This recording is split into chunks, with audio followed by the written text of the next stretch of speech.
BJP का जो है वो तो कट्टरवादी राजनीति करता है, वो तो धर्मों लेके राजनीति करता है, बाबरी मस्जिद लेके राजनीति करता है। ये सब राजनीति पश्चिम बंगाल में नहीं चलेगा भाई।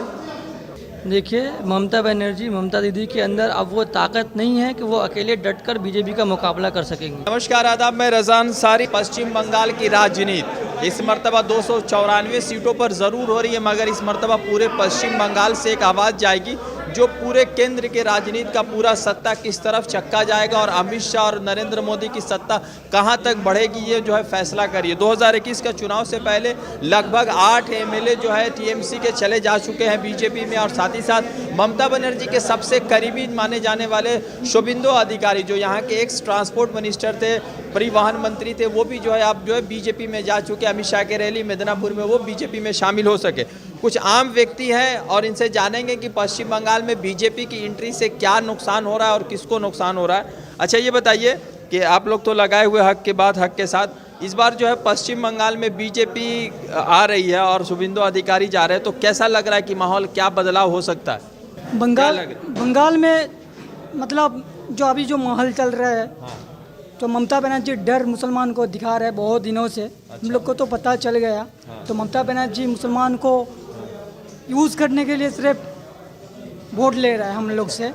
तो ममता बनर्जी का 2021 में जो चुनाव हो रहा है, शायद लग रहा है वो अगले साल कभी सीएम नहीं बनेगी। अगर बनेगी तो बीजेपी का सीएम बनेगी ममता बनर्जी। ये पूरा पूरा ममता बीजेपी सत्ता में आ रही है। जी जी जी, कैसे ये कह सकते हैं ममता बनर्जी? तो इसलिए मैं नहीं, वो जो शारदा घोटाला जो किया है, शारदा घोटाला, हाँ, जो किया है, वो ममता बनर्जी भी साथ में है, शामिल है। मतलब वो बहुत सारा नेता जो उनका था तो सब चले गए। ममता बनर्जी सीएम 21 में अगर बनेगी तो बीजेपी का बनाएगी। अच्छा, क्या लग रहा है बीजेपी वाला यहाँ पर सरकार बना लेगा? देखिए, उम्मीद तो ऐसा लग रहा है कि बीजेपी सरकार बना सकता है। अच्छा, बाकी वक्त ही बताएगा क्या होने वाला है। तो ममता बनर्जी को जो है ओवैसी ने ऑफर किया कि आप जो है हमसे गठबंधन कर लीजिए, तो गठबंधन कौन बोला? असदुद्दीन ओवैसी जी। तो गठबंधन कर लिए, तो लगता है कि गठबंधन करेंगे तो सरकार बच जाएगा। हाँ, बिल्कुल उम्मीद है।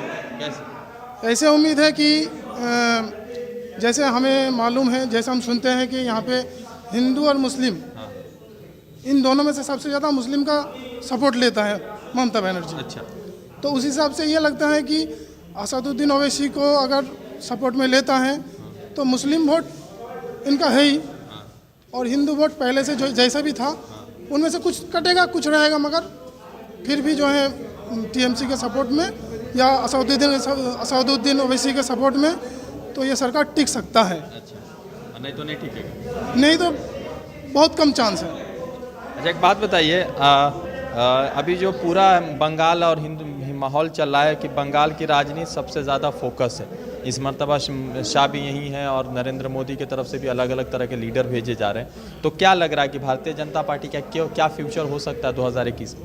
देखिए, ममता बनर्जी, ममता दीदी के अंदर अब वो ताकत नहीं है कि वो अकेले डटकर बीजेपी का मुकाबला कर सकेंगी। तो इस वक्त में, इस दौरान में ममता बनर्जी जी को चाहिए कि वो असदुद्दीन ओवैसी की एंट्री भी हो रही है। अगर वो असदुद्दीन ओवैसी का समर्थन लेते हैं या असदुद्दीन ओवैसी एक साथ जुड़ते हैं ममता बनर्जी के साथ, तो कुछ हद तक ममता बनर्जी कामयाब हो सकती है, क्योंकि एक मर्द मुजाहिदीन है जो बीजेपी को रोक सकती है। बिहार में भी कुछ ऐसा ही हुआ था, लालू प्रसाद जी के पार्टी से और बहुत सारे पार्टी से असदुद्दीन ओवैसी ने जाकर गुजारिश की कि हमसे गठबंधन कीजिए, लेकिन उन लोगों ने उनको साथ खड़े रहने से इनकार किया। इनका खामियाजा उनको इलेक्शन में भुगतना पड़ा। अगर आरजेडी या छोटी मोटी जो भी पार्टियां थी, अगर असदुद्दीन ओवैसी से एक महागठबंधन में जोड़ लेती तो शायद रिजल्ट कुछ और होता और सत्ता किसी और की होती। यही भूल ममता बनर्जी बंगाल में कर रही हैं। उनके अंदर अब ताकत नहीं रहा कि वो अकेले मुकाबला कर पाएंगे। अच्छा, एक बात ये समझना चाह रहे हैं कि असदुद्दीन ओवैसी आएंगे तो मुसलमान का वोट कटेगा, और असदुद्दीन ओवैसी ने कितना सीट पर लड़ेंगे कि वो जो है ममता बनर्जी को फ़ायदा पहुंचा दे? कहीं ना कहीं तो मुसलमान का वोट जो ममता बनर्जी को जाता था वो कट के असदुद्दीन ओवैसी को जाएगा, तो दोनों के बीच में तो तीसरा जीत सकता है ना। अच्छा, सीपीआईएम अकेला लड़ेगी, उसमें मुसलमान का वोट नहीं बटेगा। कांग्रेस लड़ रही है, उसमें मुसलमान का वोट नहीं बटेगा। ओवैसी आएंगे तब मुसलमान का वोट बढ़ जाएगा। ये जो मुसलमान वोट है ही नहीं है एक्चुअली। मुसलमान वोट एक मिथ की तरह यूज़ किया जाता है। एक्चुअली में मुसलमान वोट है ही नहीं। ये CPIM लड़ रही है, कांग्रेस लड़ रही है, तो मुसलमान वोट बट नहीं रहा है, लेकिन ओवैसी जैसे ही इंटर करेंगे मुसलमान वोट का बटना शुरू हो जाएगा। ये सब फजूल बात है।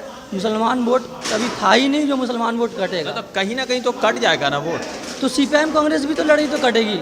तो ममता बनर्जी क्यों सबके साथ एक साथ गठबंधन क्यों नहीं कर पा रही हैं? ममता बनर्जी को तो लग रहा है ना कि मुसलमानों के लिए उन्होंने काम किया, जो सैलरी भत्ता 2500 देने की बात हुई, इमाम साहब को भत्ता दिया, तो ये सब चीज़ तो लग रहा है ना।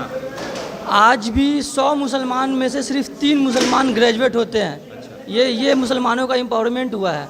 10 साल सत्ता दिया मुसलमानों ने ममता बनर्जी को। 10 साल के बावजूद आज भी 100 में से 3 मुस्लिम ग्रेजुएट हो पाते हैं। और सरकारी नौकरी तो छोड़ ही दीजिए, हम लोग सिर्फ रिक्शा चलाते हैं, ठेला चलाते हैं या फिर कोई छोटे मोटे कारोबार में है। ना हमारी तरक्की हुई है और ना हमारा एम्पावरमेंट हुआ है। तो फ्यूचर क्या है इस बार में बीजेपी का, यहाँ पर क्या लगता है? बीजेपी का ही फ्यूचर है। अगर ममता बनर्जी समझदारी से काम लेंगी तो वो अपना सत्ता बचाने में कामयाब हो सकती हैं, वरना बीजेपी को आने से कोई नहीं रोक सकता। अच्छा, क्या बोलना चाह रहे थे आप? मैं बोलना चाह रहा था, देखिए एक बात जैसे सुनने को ज़्यादा मिलता है कि असदुद्दीन ओवैसी बीजेपी का दलाल है, एजेंट है, जो भी है कहता है। अगर ऐसा है तो असदुद्दीन ओवैसी ममता बनर्जी को इस तरह से नहीं कहता कि आप मेरे साथ गठबंधन करके बीजेपी को हराएं। अब ये लग रहा है कि ममता बनर्जी खुद उसका एजेंट है बीजेपी का, क्योंकि वो अगर यही सोच रखता है उनको असदुद्दीन ओवैसी के साथ गठबंधन करना चाहिए, क्योंकि उनका भी इरादा यही है कि बीजेपी को हटाएं और इसका भी इरादा यही है। अगर एक है तो गठबंधन करना चाहिए, बाकी रहेगा CPM और कांग्रेस, इन लोगों से बातचीत भी करना चाहिए। सब मिलके गठबंधन करके उसके बाद इलेक्शन में लड़ना चाहिए कि तब जाके बीजेपी को यहाँ मतलब मौका ना मिले। तो ये बात मैं कहना था। तो कुल मिला के ये है कि असदुद्दीन ओवैसी किसी तरह से भी एजेंट कहीं से भी नहीं मालूम होता है। अच्छा, ये बताइए कि अभी जो बंगाल में चुनाव होने वाला है 21 में, तो यहाँ पर बीजेपी का फ्यूचर क्या लग रहा है आप लोगों को? देखिए, इधर बीजेपी का जो है वो तो कट्टरवादी राजनीति करता है, वो तो धर्मों लेके राजनीति करता है, बाबरी मस्जिद लेके राजनीति करता है। ये सब राजनीति पश्चिम बंगाल में नहीं चलेगा भाई, क्योंकि हमारा पश्चिम बंगाल में OBC साहब आ गया हैदराबाद से, ठीक है। इधर अगर रुकना है, मोदी को रुकना है तो असदुद्दीन ओवैसी रुकेगा। ये जो ममता बनर्जी है ये तो बीजेपी के दलाल है। ममता बनर्जी तो बीजेपी का दलाल है। ममता बनर्जी के लोग तो कह रहे हैं वैसी दलाल नहीं, वो तो बोलेगा, क्योंकि इससे पहले ममता बनर्जी वो तो अटल बिहारी वाजपेयी को समर्थन करके रेल मंत्री पद लिया। तो दलाल कौन है, OBC है कि ममता बनर्जी है, ये बताइए। तो जो दलाल है बीजेपी का वो तो बोलेगा जो OBC है OBC वो है, क्योंकि जो हम लोग जैसा वोटर को गुमराह करके वो वोट लेना चाहते हैं, ये तो ममता का काम है, ये तो मोदी का काम है, असदुद्दीन का काम नहीं है। जो प्यार करता है मोहब्बत से वो असदुद्दीन ओवैसी को वोट देगा। तो बताओ, असदुद्दीन ओवैसी इस बार इलेक्शन जीत जाएंगे इंशाल्लाह। क्या लगता है? इंशाल्लाह असदुद्दीन ओवैसी अगर सारा पश्चिम बंगाल में अगर सीट देगा तो कम से कम 40 सीट तो मिलेगा, मेरे ख्याल से 40 सीट मिलेगा। ऐसा सीट है कम से कम 97% सीट है जो मुस्लिम लीड है। 70 सीट है, उसमें से कम मेरे ख्याल से तो 40 सीट जीत सकते हैं।